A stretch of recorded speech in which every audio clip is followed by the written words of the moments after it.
조선일보에 말이죠. 아무튼 주말이라는 그 프로그램이 있는데 거기에 문재인 대통령의 풍산개에 대해서 이제 그것만 얘기만 풍산개만 들어도 지겹지 않습니까? 그런데 문제는 이 풍산개가 개라는 사실입니다. 도구라는 사실입니다.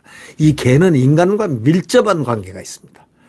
인간의 가슴을 위로해 주는 것도 개일 수도 있고 개가 인간의 아픔을 지워줄 수도 있고 애견가라는 거는 그만큼 개를 사랑한 인간은 누구에게 사랑을 베풀고자 합니다. 베풀고 싶어 합니다. 그 본능을 자극하는 그 동물, 배반하지 않는 동물, 유일하게 배반하지 않고 주인에게 충성하는 동물로 그렇게 좋은 개, 예쁜 개, 귀여운 개 등등으로 많이 불리어지는 개입니다. 그런데 풍산개를 문재인이가 누구한테 받았습니까? 김정은이.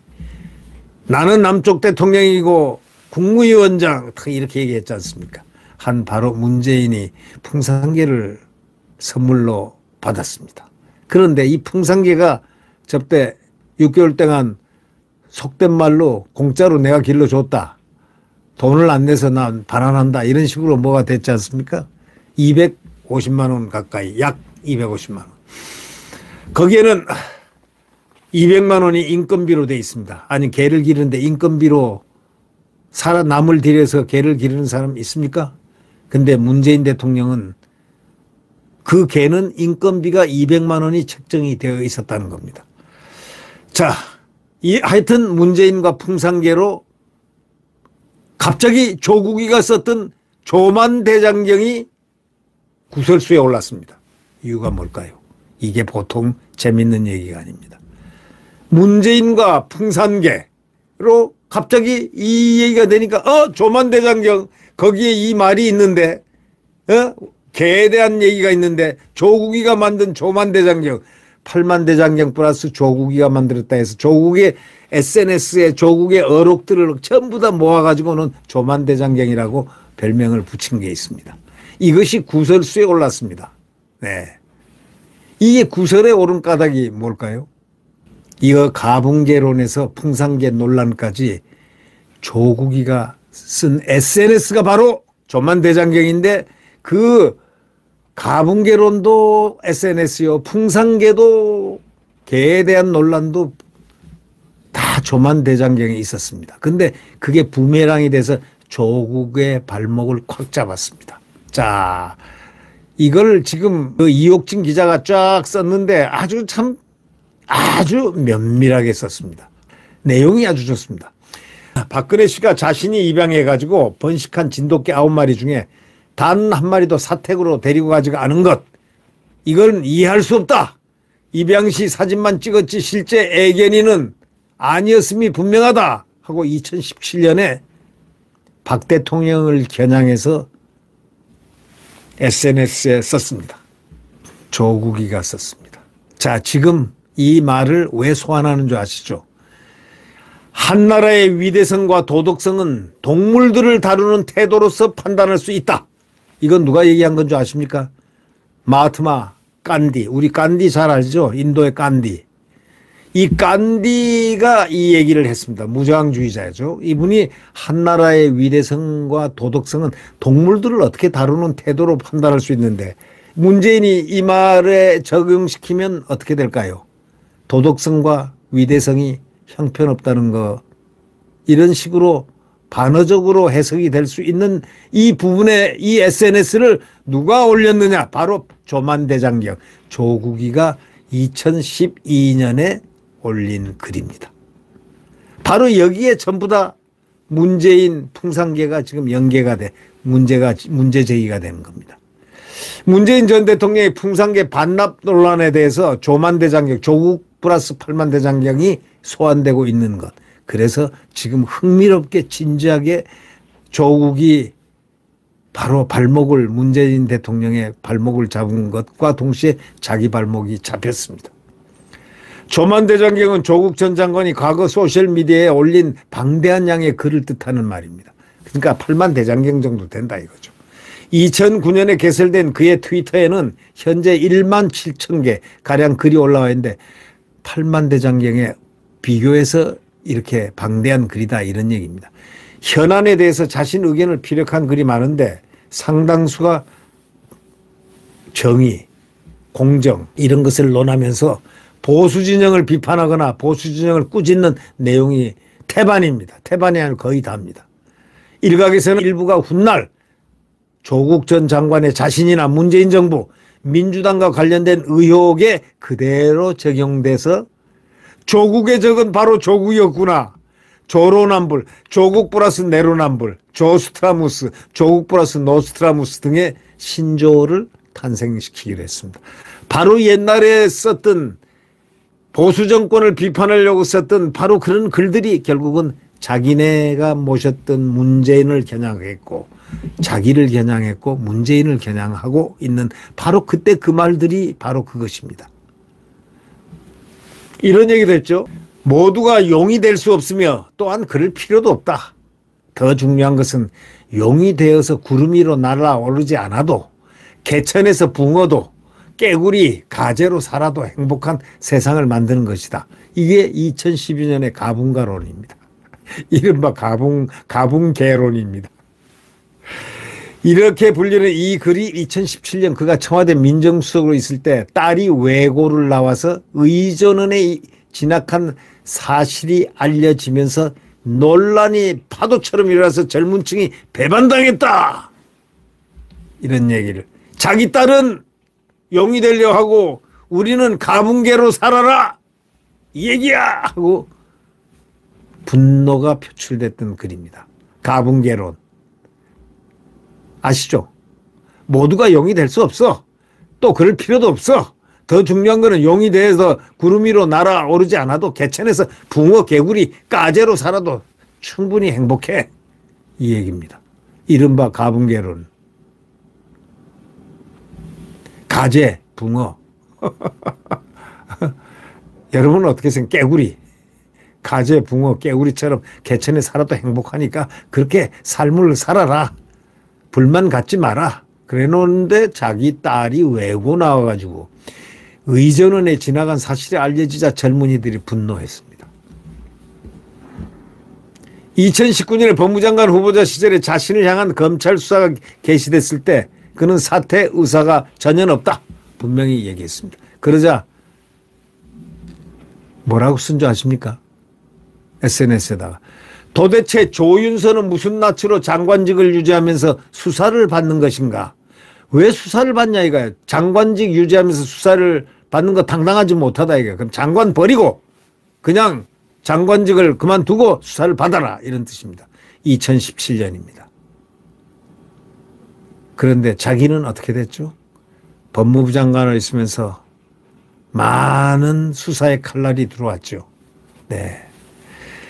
조선시대 응관에게 탄핵당한 관리는 사실 여부를 떠나 사직해야 했고 무고함이 밝혀진 후 복직했다. 성완종 리스트 주인공들의 처신은 무엇일까 등 글이 아주 지금 회자되고 있습니다.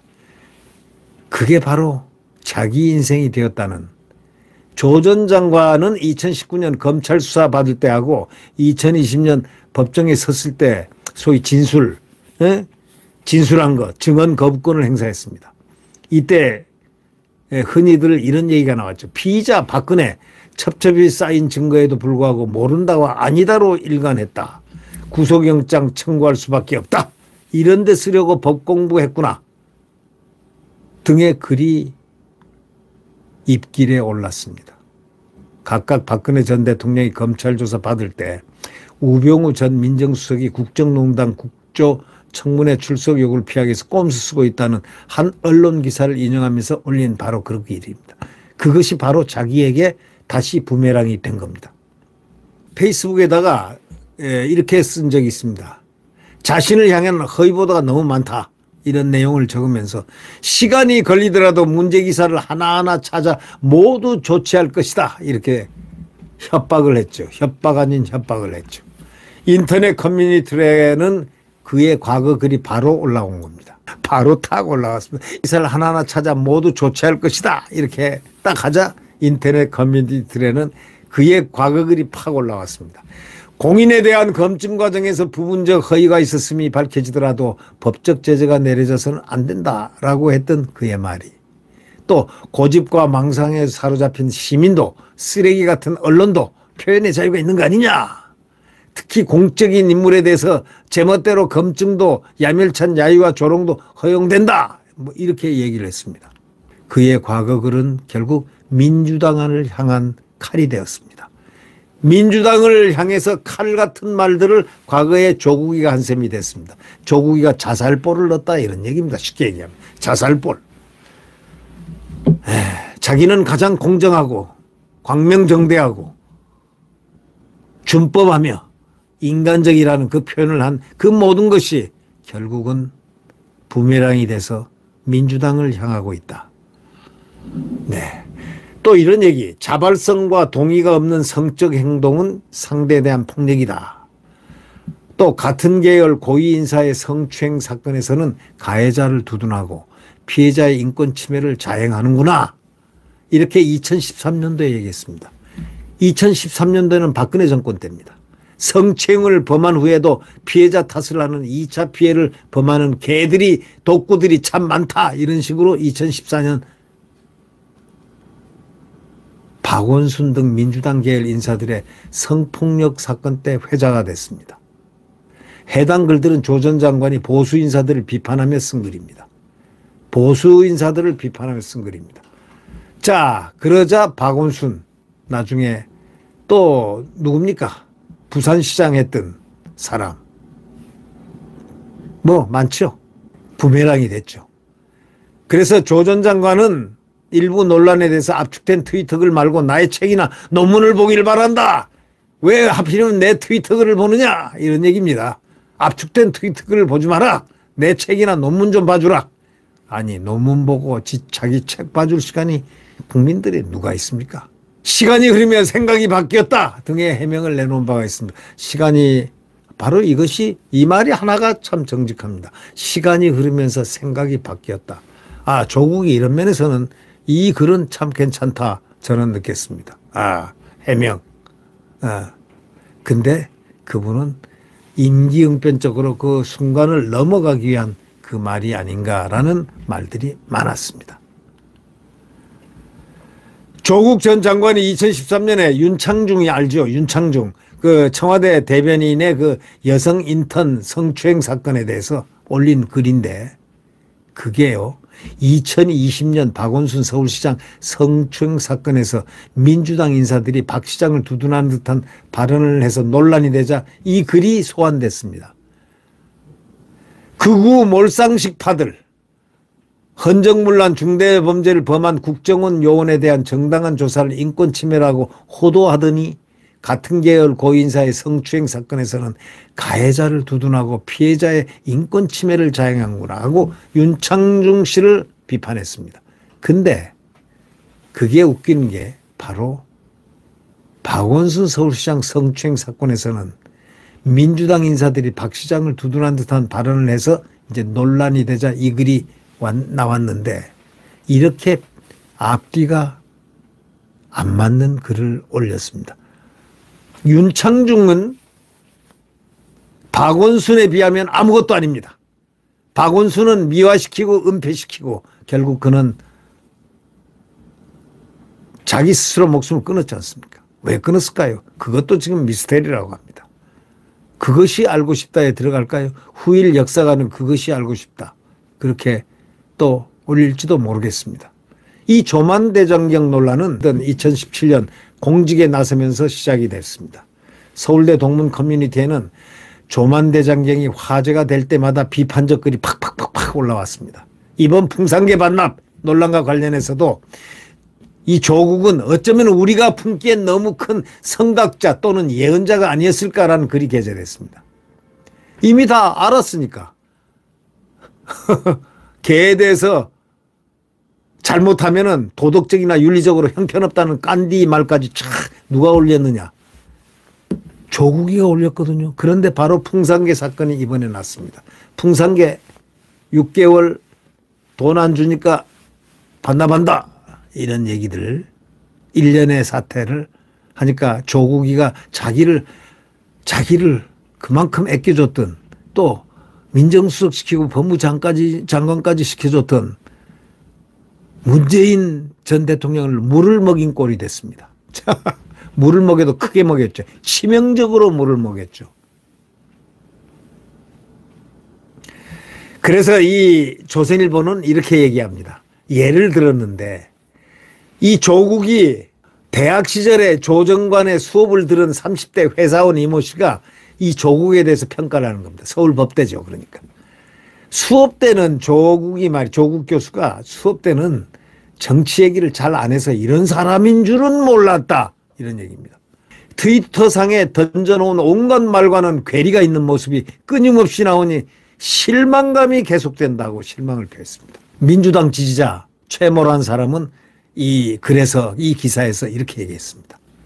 개인의 과거 SNS 기록을 갖고 조롱하는 것은 과하다. 이렇게 얘기했습니다.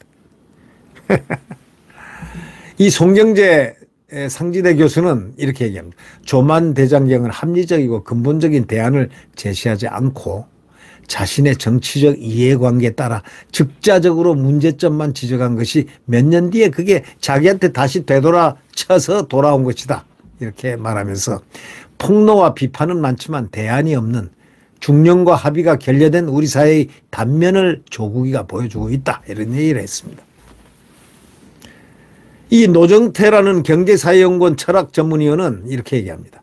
많은 사람들이 세상 일에 저마다 의견을 갖고 있어도 다 공개를 하진 않는데 그걸 한 사람이 바로 조국이다. 그러면서 조만 대장경은 그런 조국과 소셜미디어가 만났을 때 생겨난 정치 담론이라는 게 얼마나 지연말단적이고 소모적인가를 보여주는 텍스트 교과서다.